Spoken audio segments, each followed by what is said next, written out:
All right, what's up, guys? We're going to get into a topic today because I got a comment on one of my videos. And so I love answering comments and questions. They're probably some of my most favorite videos to do because, you never know what people are getting into and why they have questions and what their experiences are. This is a good one because I haven't questioned it as much as this guy, but I ran into problems like this guy.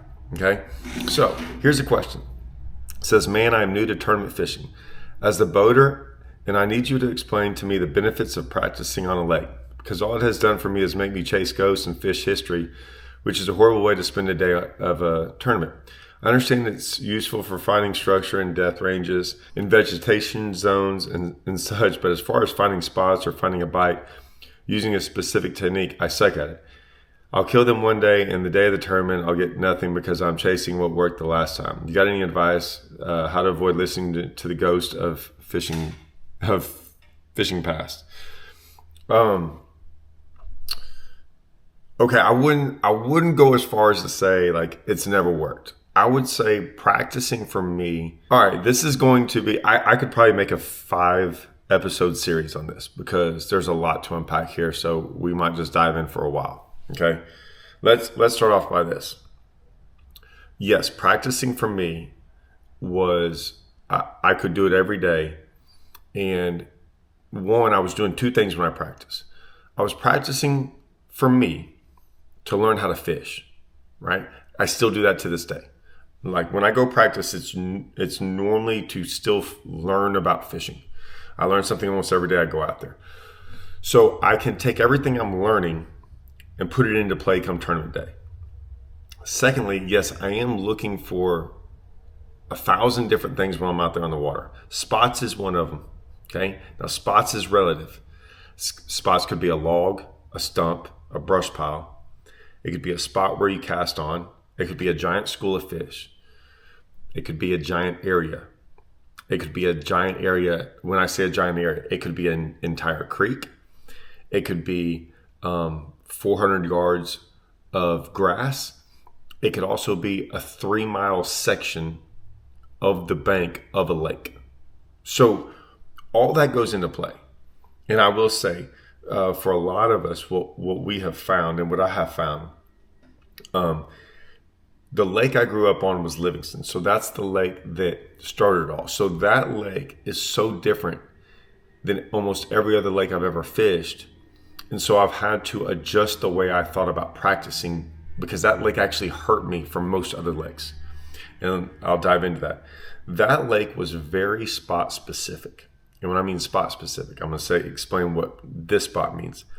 Cast, stump, a log. I mean, a cast on a corner of a bulkhead. A cast where there's some rubble, some concrete underneath the water.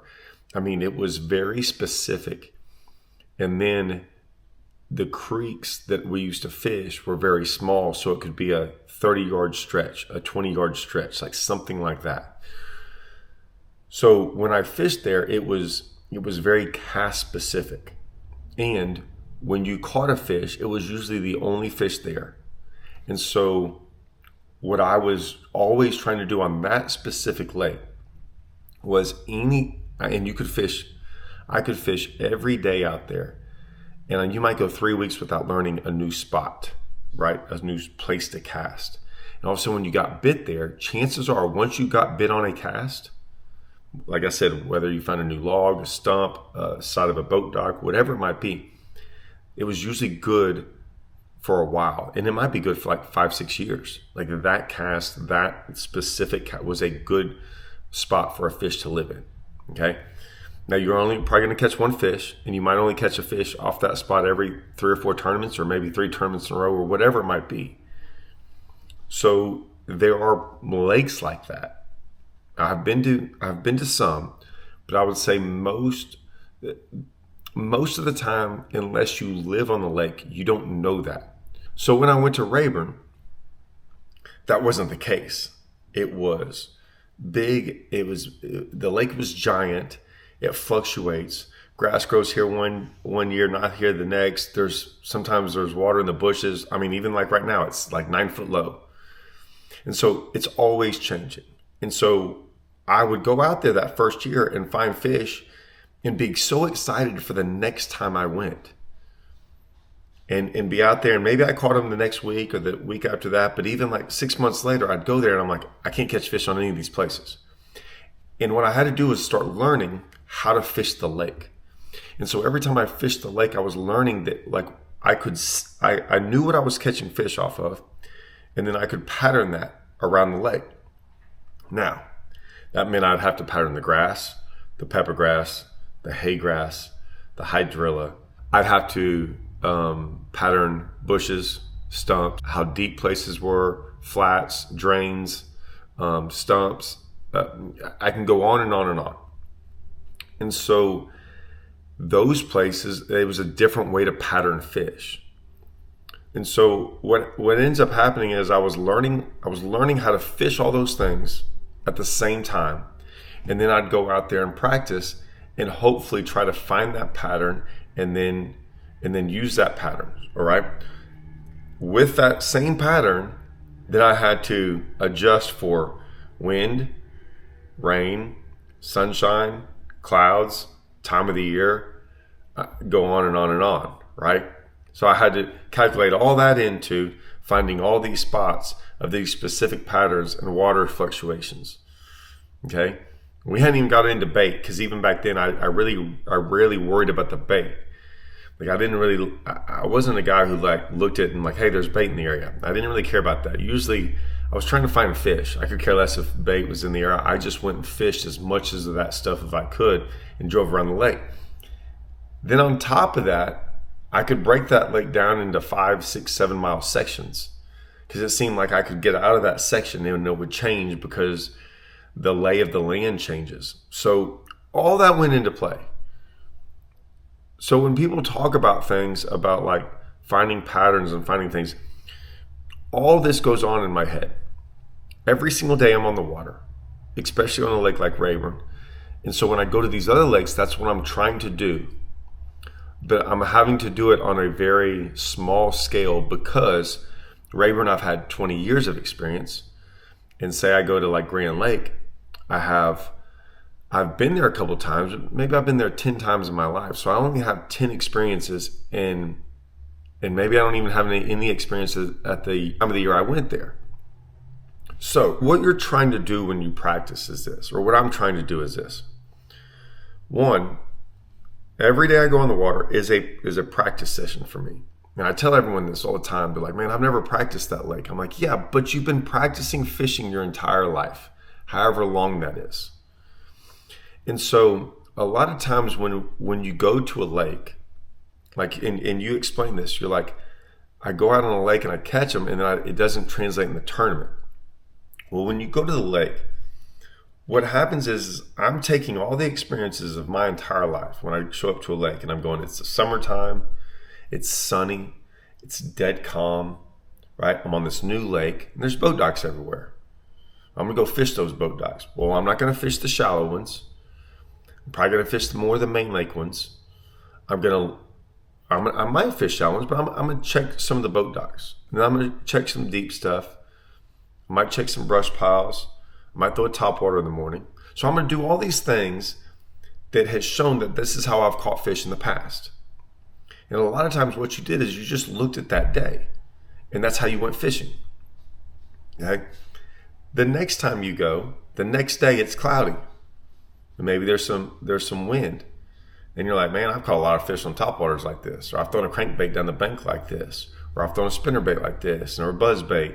And then you get back in a pocket and you see some submerged grass, and like, yeah, I've caught them like this. Like, so these are the things that, once again, you looked at the day, you went into a whole new place on that lake, and you saw what was going on, right? You're like, I'm taking my past experiences and I'm using them to fish that day. That's usually what happens in practice. Now, say you have 4 days of practice, right? And you have 2 days like this and 2 days like that. A lot of times, like say you pick the sunny days and you get bit off boat docks, you go run the entire lake, or try to as much as you can, trying to find boat docks with fish on them. And eventually you can tell, or come close to telling, that you can run that pattern. The main thing you're trying to do is find a pattern in an area of the lake to fish. Like those are the one and two things I'm trying to figure out, if I can. Now you can't always figure that out. Sometimes you can never figure out the pattern. Sometimes you might fish around like that forever and hit 50 deep spots, and one deep spot has fish and you found a spot, okay? But to me, if you spot fish like that, you might win a tournament here and there, but your overall like fishing is going to be it's going to be hard moving forward. Like you're going to not get a lot of checks. You're not going to do a lot of things because the pattern is way more reliable than a spot. Okay? Because you can change patterns, you can understand patterns, you can run the entire lake. Right? You might beat boat 150 that day and you get to that spot and someone's on it. Right? And now what do?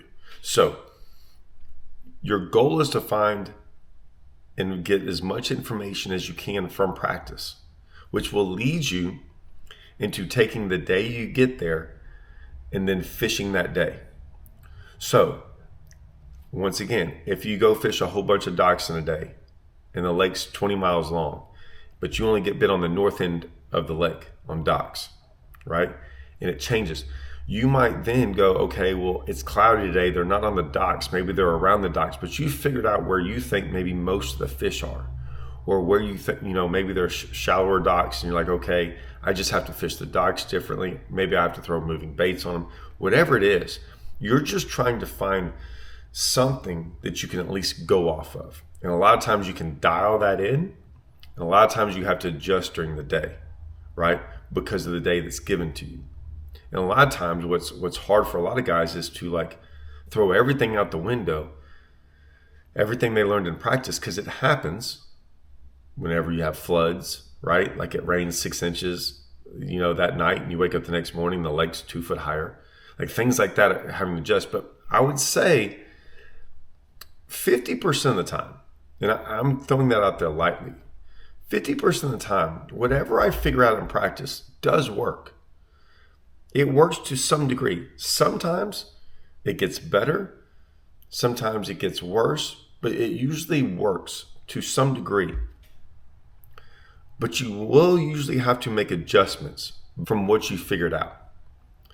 Like small little adjustments here and there. Say you're going down a bank and like there's a certain section of the bank out of a mile-long bank that's better. That could change the next day. Right? They could be on wood that day. They could be on rock that day. They could be behind the bushes, in front of the bushes. They could be in 2 foot of water. They could be in the top water. The next day you'd have to crank them, but they're still there. You're just having to adjust. Really good fishermen, really good ones. And I mean, I've met some good ones too. They adjust very well, and they realize, and this is what I would say, if I'm not catching fish as good as I was in practice. Now, mind you, I'm going to take some things into account, fishing pressure, cold fronts, warm fronts, things like that. But if I think nothing has changed, I'm not catching fish as good, I know something has changed. So I'm more willing to change because my standard is what was practice like. So if I got bit every 5 minutes in practice and I'm not getting bit like that during the tournament, I know some things have changed. So I'm more willing to like keep this and see what's going on here, right? Do what I've been doing and then maybe try to adjust. Now, a lot of these tournaments, are team events. So it's way easier in a team event to adjust and to learn what's going on because your team partner can be adjusting while you do the standard, right? Me and my fishing partner do that all the time. If he was always catching them on a chatterbait, I'm going to throw something else. Unless he's just killing me, right? And if he's catching them every 5 minutes, I'm going to change to a chatterbait too. But we're adjusting always throughout the day and trying to figure out, okay, it's not as good. Some days it's better. Some days it's just like it was. Okay? And so that's what I would tell you is when you fish and you practice, you're wanting good, solid ideas. And things that can make you, like if you go fish an entire stretch of boat docks and never get a bite and it's sunny outside, I'm probably not going to fish boat docks the next day, right? At least you have an idea of what not to do. So not only the times you're getting bit, you take into the account of all your practices where you didn't get bit doing stuff. That eliminates water too. Now, with fishing, I've learned that you can't just like totally eliminate it. You might have to, because you don't necessarily have the option to go do everything again and start all over the next day during the tournament, right? So sometimes you just have to take an educated guess. You're like, hey, maybe they could be on those boat docks today, but they weren't on them yesterday and the day before. So I'm just gonna. You might find out later after the tournament some guy caught them on boat docks, but you can't just live your life that way. Like sometimes it is what it is. You fished them, you didn't get bit, you put an X on them, you put them out of your mind, and you go fishing. And you try to go do what you did in practice. And you try to get, you try to make an educated guess as to like, hey, I'm not going to just all of a sudden just go fish boat docks after I went and fished them for 2 days and didn't get bit. So, that's just part of it. We're not always going to figure it out. We're not always going to make the right decisions. But for sure, you take the knowledge you have of the last 2 or 3 days of practice or 1 day of practice, whatever it might be, and you combine that with the other 5, 10, 15, 20 years, however much experience you have fishing, and you add that in as your like background, as your that is what you really know. So you take all that, you get a little bit more specific because of practice, and you get a lot more specific because of the day that was presented to you of tournament day. And you try to put all that together. Sometimes it works, sometimes it doesn't, but that's what I'm trying to do.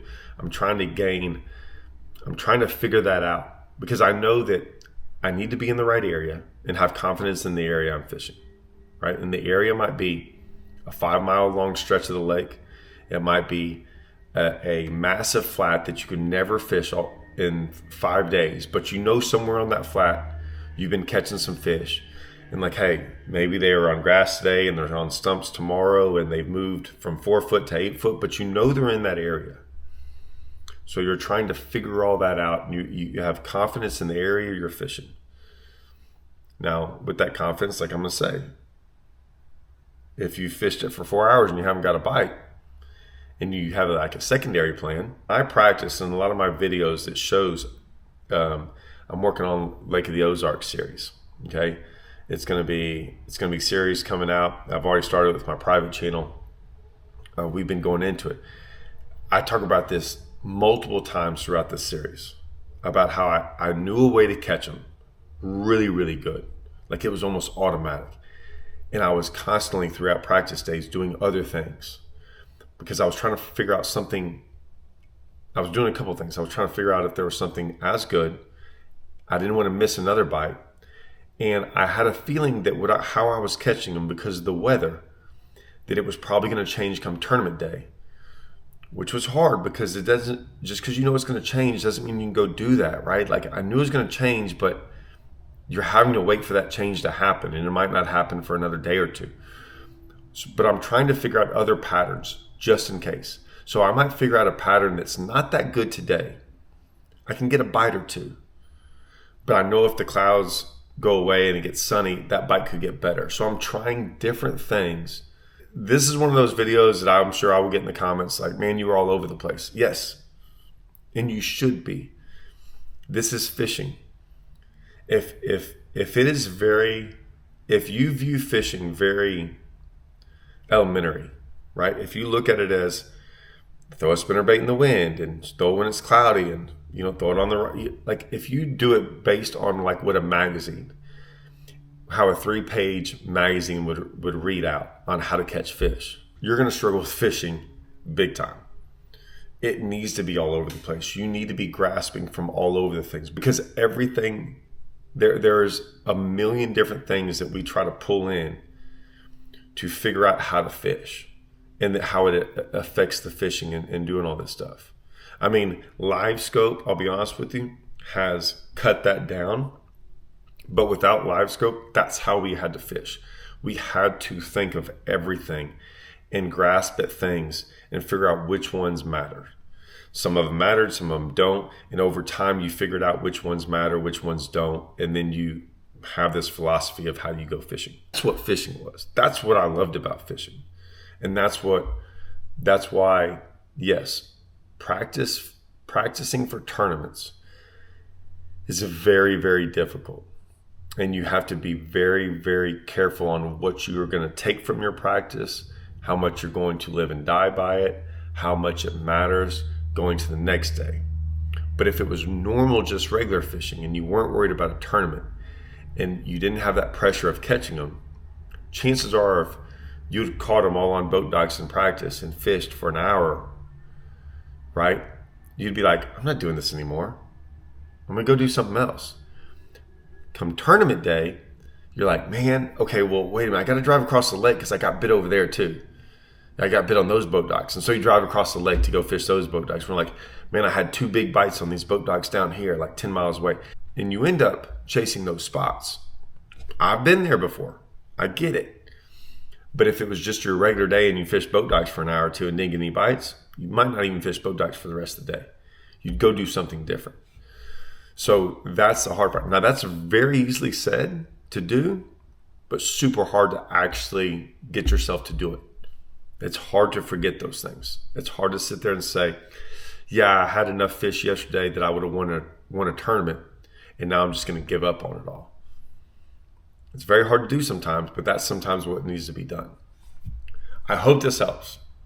Throw some questions out there. I love this. I'll try to answer some more because there's so much more to this. Like I said, I could have done an entire series on practice fishing and then fishing a tournament. But anyways, hope this helps. See y'all.